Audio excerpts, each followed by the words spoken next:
Hi, welcome to another episode of Hot Takes.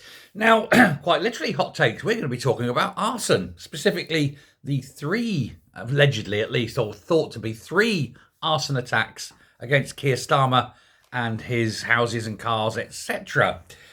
He says that this is an attack on democracy. I don't think it is, Keir. I think it's an attack on you.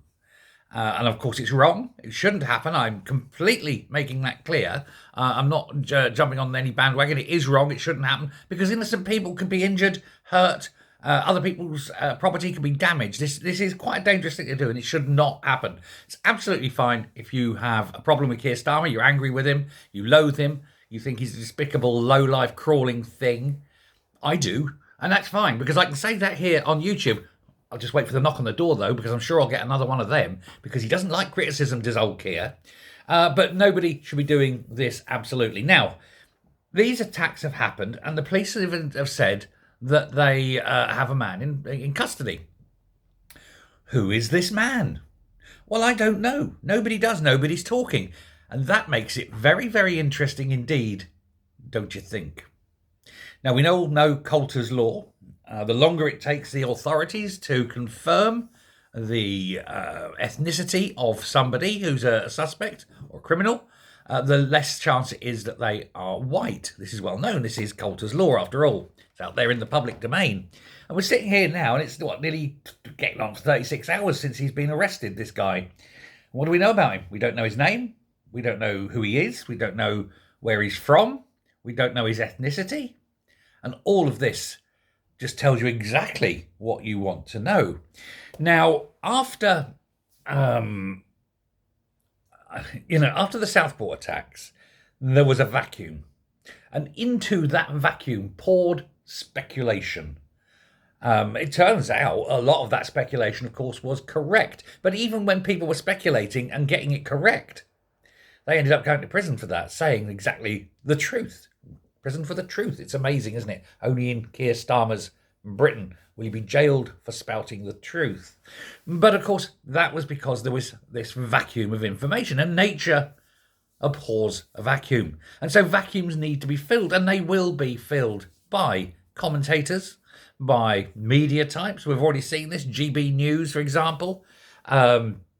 They were speculating on this very thing. I don't suppose the police will be knocking on their door, but I'm pretty sure they'll knock on mine or yours if you speculate. After all, one rule for one, another rule for another. So much for, the innocence until proven guilty. It's go to jail until you can prove you're innocent nowadays. But, if this young man who was arrested, he was 21, that's all we all know. If he was white and far-right thug, I guarantee, that would be plastered everywhere. We would all know about that.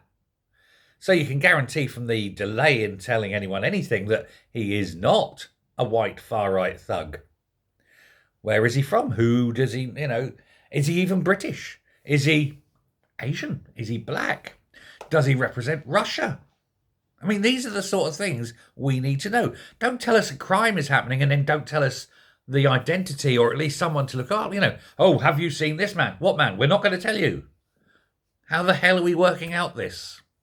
How can we keep an eye out for people when we don't know what they look like? It's very difficult. They've just described him as a 21-year-old man. Oh, that explains everything then. And nothing. And yet, strangely, everything. Because it explains that we have a government that is scared to release the details of this person. And they use that completely bullshit excuse. We don't want to interfere in a police investigation. You're not. Telling people the identity of the man in custody does not interfere in the investigation. It can't, can it? He's already in custody. Now, what they're doing is they're lying by using this because they're absolutely scared to tell the truth. And you have to ask, why? Why are they scared, again, about the truth? Is it because the truth is, perhaps, inconvenient? I think so.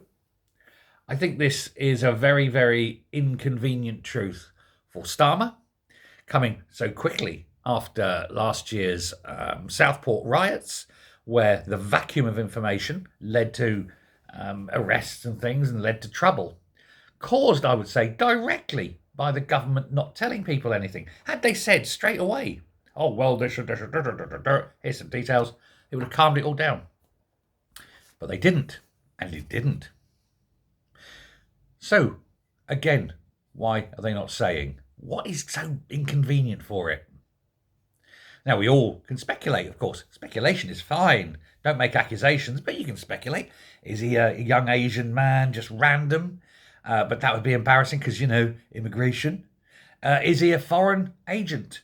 He doesn't want to be getting into all Russians are bastards. Or maybe, let's say Russia, it could be Iran, couldn't it? It could be Iranian.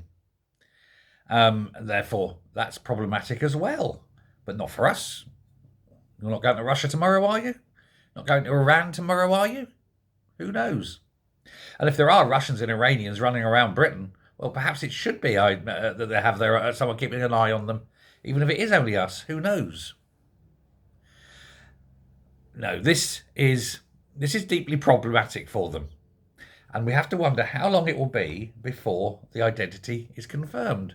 And when the identity is confirmed, we can all go, nah, we knew that, didn't we? Because deep down, we all know, don't we? We all know.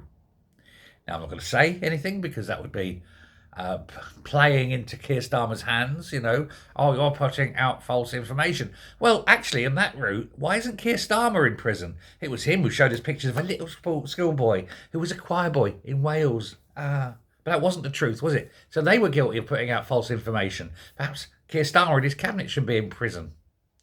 Well, yes, absolutely.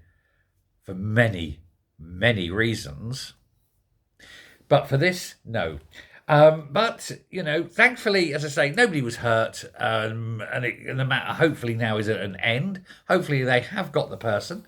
But if he has, they have to charge him and they have to take him to trial. Then the name and the identity will come out. That makes it difficult.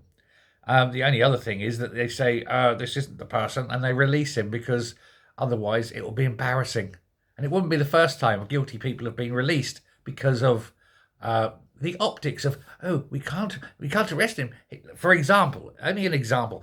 We can't arrest him. He's Muslim and it'll look bad. And so many of our MPs rely on the Muslim vote to keep their seats. Because I can guarantee something like that is always happening, especially where you have the likes of Jess Phillips, who's only got a few hundred majority in a very strong Muslim area. Last thing she wants is the Muslims in her area to go, oi, Jess, why are you arresting one of our lads? Because she knows she'll be out. So she has to kiss and kowtow, Screw the safety of everyone. Got to keep your seat, haven't you? And that's what this is. Well, let's see if if they do release the identity and how long it takes. But the clock's ticking. Tick-tock, tick-tock. The longer it is, the less chance he's white. Coulter's law in action. Thanks very much. Bye.